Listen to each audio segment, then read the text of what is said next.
जय हिंद दोस्तों।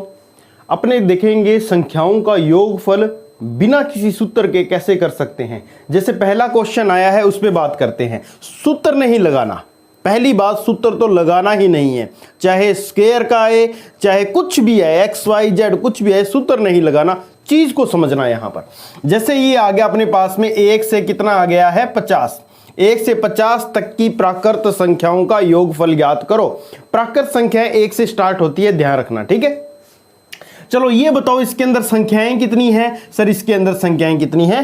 50। कैसे पता करते हो? अरे 1 से लेके 50 तक की संख्याएं पता करने के लिए आप क्या करना, 50 में से इससे जस्ट पहला घटा देना। क्या होता है? 0। तो 50 में 0 गए, कितनी संख्या बची? 50 बची। पहली और अंतिम संख्या, फिर से बोल रहा हूं, पहली और अंतिम संख्या को क्या कर देना? जोड़ देना। क्या कर देना? जोड़ देना। 50 और 1 कितना होता है? 51 होता है। और बटे में क्या कर देना? 2 कर देना। चीज को समझना, बार बार यही चीज आएगी और चाहे कैसा भी क्वेश्चन हो अपने इसी तरीके से करने वाले हैं। तो ये कितना आ जाएगा? सर ये आ जाएगा कितना? 25। अगला क्वेश्चन देखना, जैसे क्वेश्चन आ गया आपका 1 से 100, इस तरह का क्वेश्चन आ गया, ठीक है। 1 से 100 करना क्या है? 100 में से घटाना है कितना? इसका जस्ट पहले कौन आता है? 0 आता है। तो 100 का क्या आ जाएगा? 100 इंटू 100 और 1, पहली और अंतिम संख्या को जोड़ दो। 100 और 1 कितना हुआ? 101 बटा में 2, मेरे ख्याल से ये आ गया 50। तो इसका आंसर आ जाएगा कितना? 50। अब इस चीज का फायदा क्या होगा वो चीज थोड़ा सा ध्यान देना। जैसे क्वेश्चन ये आ गया 10 से 40 तक की प्राकृत संख्याओं का योगफल ज्ञात करो। हम जानते हैं कि सर आपने पहले एक ही चीज बताई है, 40 में से कितने घटाने हैं, इसका जस्ट पहला 9, यानी कि संख्याओं की संख्या कितनी हो चुकी है? 31। यस और नो? नो। ध्यान रखना कितने घटाने हैं? 9। इससे जस्ट पहला घटाना है, तो इससे संख्याओं की संख्या निकल कर आएगी। ओके, इनटू 40 और 1 कितना? 40 और 10 कितना हो गया? 50। और बटा में क्या कर देना है? 2। तो ये आ गया अपने पास में कितना?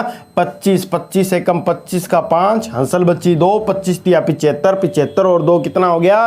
77। थोड़ा सा और डीप चलते हैं, बहुत अच्छे क्वेश्चन आएंगे। सूत्र मत लगाना, जो चीज मैं बता रहा हूं वो करना, आपके आंसर आएंगे, 100% आएंगे।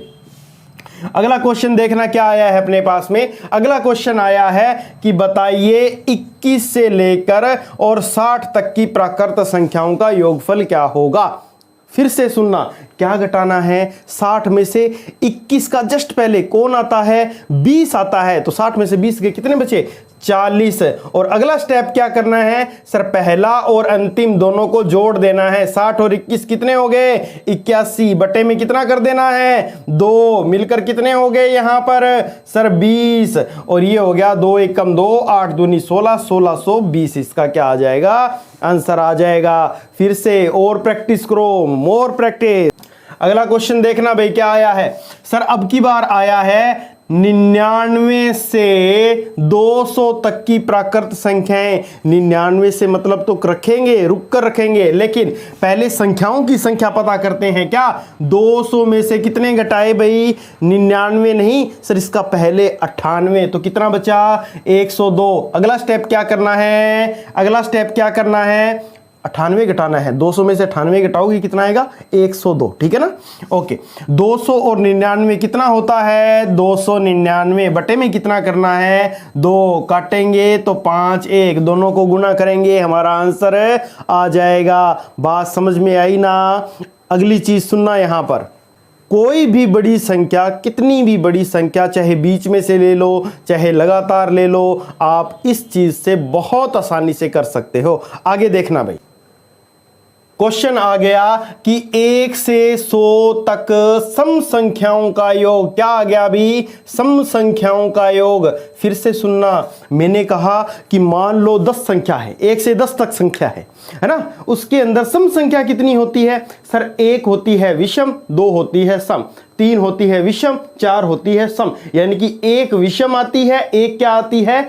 सम आती है। यानी कि 10 में 5 सम आएगी, 5 विषम आएगी। तो बताओ 100 के अंदर कितनी आएगी? सर 100 के अंदर 50 सम आएगी और 50 विषम आएगी। बस यही संख्याओं की संख्या हमने निकाल दी। सर यहां पर 50 क्या आने वाली है, सम, और 50 क्या आने वाली है, विषम। ओके, नेक्स्ट स्टेप देखना भाई, ये तो आ गया। संख्याओं की संख्या कितनी आ चुकी है, ओनली सम लेना है। संख्याओं की संख्या कितनी आ चुकी है, 50 आ चुकी है। मैंने कहा कि चलो क्या करना है। सर ये एक पंगा कर रहा था, एक तो सम नहीं होता ना, होता है क्या, नहीं होता। तो सर एक के बाद में कौन आएगा, 2। चलो करते हैं। सर ये 2 होना चाहिए। बात समझ में आ गई ना, क्यों, क्योंकि हमें सिर्फ और सिर्फ क्या लेनी है, सम संख्या लेनी है। ओके, संख्याओं की संख्या कितनी है, 50। अगला स्टेप बोलना भाई, सर पहली संख्या और अंतिम संख्या दोनों को जोड़ना है। 100 और 2 कितना आ गया, 102। बटे में कितना आएगा भाई, 2। वही चीज बार बार इसके अंदर सम संख्या का बोला गया था, तो हम भी किसको लेंगे, ओनली सम संख्या को, और किसी को नहीं लेंगे। ठीक है भाई, इसको काटा मैंने तो ये आ गया अपने पास में 5 और ये आ गया एक ही पार्टी से कटते हैं, ध्यान रखना। काटने का नियम मेरी बेसिक क्लास है, उसके अंदर सब कुछ बताया हुआ है, कोई टेंशन वाली बात नहीं है। अब इसको गुणा करते हैं। सर 5 एकम 5, 5 5 25, ये अपने पास में आ गया कितना, 2550। बात समझ में आई ना। एक क्वेश्चन और लेते हैं, उससे और क्लियर हो जाएगा।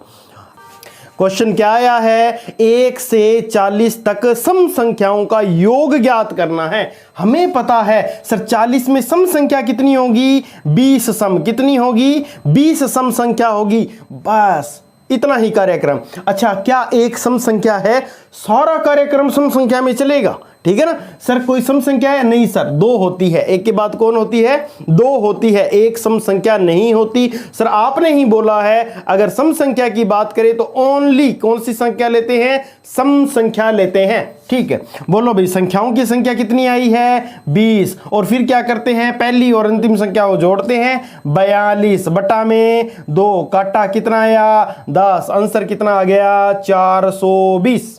बात समझ में आई ना ये वाली, अच्छे से करना, बहुत ध्यान से करना, बार बार इसको 2 बार देख लेना, इतने में क्लियर हो जाएगा। दूसरी चीज, अगर क्वेश्चन आ जाए विषम संख्या का तो क्या करना, सेम टू सेम स्टेप, कोई भी चेंजेस नहीं करना। देखना यहां पर, मान लो क्वेश्चन आया है अपने पास में 1 से 100 तक विषम, क्या आया है, विषम। अच्छा 100 के अंदर सम कितनी होगी, सर अभी बता कर गए हैं 50 सम होगी और 50 ही कितनी होगी, विषम। लो जी, संख्याओं की संख्या तो आ गई। अच्छा एक तो विषम है, क्या 100 विषम है क्या, नहीं सर 100 विषम नहीं होगी। तो सर 100 से जस्ट पहले कौन सी विषम होगी, 99। कौन सी होगी, 99। चलो वही चीज, 50 इंटू 99 और कितना हो गया, 100 बटा में 2, कितना आ गया, 50, 5 5 25, तो आंसर आ गया अपना कितना, 2500। बार बार देखना। अब आगे बढ़ते हैं भाई, क्वेश्चन आपके सामने पड़ा है, ऊपर ही ऊपर क्वेश्चन आ रहा है। क्वेश्चन कुछ इस तरह से आया है, 1 का स्क्वायर प्लस 2 का स्क्वायर प्लस 3 का स्क्वायर प्लस 4 का स्क्वायर प्लस 5 का स्क्वायर, यानी कि ये क्या आ गया, सर संख्याओं के वर्गों का योग। ऐसा क्वेश्चन आ सकता है।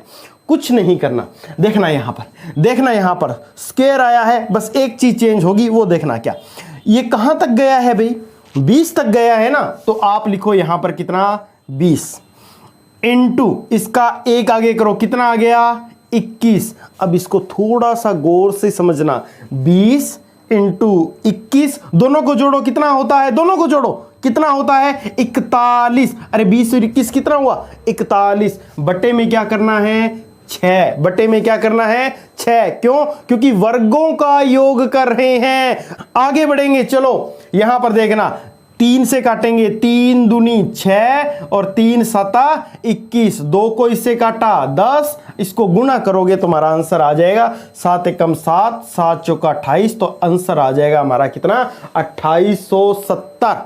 आई बात समझ में। एक क्वेश्चन और लेते हैं, फिर से समझते हैं इसको। क्वेश्चन आया हुआ है 1 से 15 तक संख्या के वर्गों का योग। याद रखना वर्गों का योग बोला गया है। क्या करेंगे, देखेंगे यहां पर, ये देखना यहां पर देखना, वर्गों का योग बोला गया है। हमें पता है कहां तक पहुंचना है, 15 तक पहुंचना है। 15 इंटू 16, 16 और 15 कितने हुए, इनको जोड़ना है, 16 और 15 कितने हुए, सर ये हुए 31। 31 बटा में, बात समझ में आई क्या? ये बार बार एक स्टेप सर, बटे में क्या करना है 6, देखते हैं अगर कटता है तो काट देते हैं, छूटता है तो छोड़ देते हैं। सर ये कट गया अपने किससे, 5 तिये 15, 3 पंजा 15, और ये कट गया 2 से, सर ये कट गया अपने 8 से, तो 8 पंजू आ गया 40 इंटू 31, तो 4 एकम 4, 4 तिये 12, 1240 इसका बिल्कुल राइट आंसर हो जाएगा। बात समझ में आई ना भाई? नेक्स्ट बढ़ते हैं, आगे सुनना। अगर क्वेश्चन कुछ इस तरह से आ जाए कि सम संख्या के वर्गों का योग करना है, कुछ नहीं करना, अगर ऐसा आ जाए तो खुश हो जाना, बहुत ही बढ़िया रहा। 10 ये स्टार्ट करो, 10 इंटू 11 इंटू 12 बटा में कितना, 10 इंटू 11 इंटू 12 बटे में कितना 6, 6 दूनी कितना हो गया 12, तो मेरे ख्याल से 220 इसका क्या आ जाएगा भी, आंसर आ जाएगा। और देखना और क्वेश्चन आएगा तो क्या करेंगे, मान लो क्वेश्चन आ गया 2 का स्क्वायर प्लस 4 का स्क्वायर प्लस 6 का स्क्वायर प्लस डैश कितना 40 का स्क्वायर, ये आ गया, कोई बड़ी बात नहीं है। यहां से करो 40 इंटू 41 इंटू 42 बटा में कितना 6। सुनना मेरी बात, अगर आता क्या 1 2 3 4 5 6 7 8 इनके वर्गों का क्या स्क्वायर, उसके अंदर क्या करते हैं, इस तरह से करते हैं 40 इंटू 41 इंटू दोनों को जोड़कर आगे लिखते हैं, क्या करते हैं दोनों को जोड़कर आगे लिखते हैं। लेकिन यहां पर देखो किसका नाम लिया गया है, सम संख्या का। किसका लिया गया है, सम संख्या का। इसके अंदर कुछ नहीं करना, जहां तक पूछा है 40 इंटू 41 इंटू 42, अगर बोल देता 100 तो 100 इंटू 101 इंटू 102, अगर बोलता 50 तो 50 इंटू 51 इंटू 52, बस इतना सा कार्यक्रम। आगे देखना, कटता है काट दो, छुटता है तो छोड़ दो। 6 एकम छिकम 6 7 कितना आ गया 42, तो ये कितना आ जाएगा भाई 28, 280 इंटू में 41, इसको जब आप करोगे तो आपका आंसर मिल जाएगा। बात समझ में आई ना? नेक्स्ट पे बढ़ते हैं। देखना अगर क्वेश्चन आ जाए 1 का स्क्वायर 3 का स्क्वायर 5 का स्क्वायर डैश डैश डैश, मान लो यहां पर आ गया 11 का स्क्वायर, सबको पता है ये कौन सी संख्या का वर्ग कर रहा है, विषम संख्या का। कौन सी, विषम। कुछ नहीं करना, लास्ट में क्या आया है 11, 11 इंटू 12 इंटू 13 बटे में 6, सेम टू सेम, चेंज नहीं करना। बात समझ में आई? वापिस से अगर बाई चांस बोल देता इसी को कुछ इस तरह से, इस तरह से आ गया 3 स्क्वायर प्लस 5 स्क्वायर, ये 5 है भाई, ओके, और ये आ गया 99 का स्क्वायर, कौन सी संख्या है भाई, विषम संख्या। कौन सी संख्या है, विषम संख्या। तो सुनना मेरी बात, चाहे सम संख्या आए चाहे विषम संख्या आए, कुछ भी नहीं करना। यहां पर देखो सर ऐसे करते हैं 99 इंटू 100 इंटू 101 बट्टा में कितना 6, इतना ही कार्यक्रम करेंगे, काटेंगे घोलेंगे लगा लेंगे और इस तरह से अपना सवाल बना लेंगे। धन्यवाद।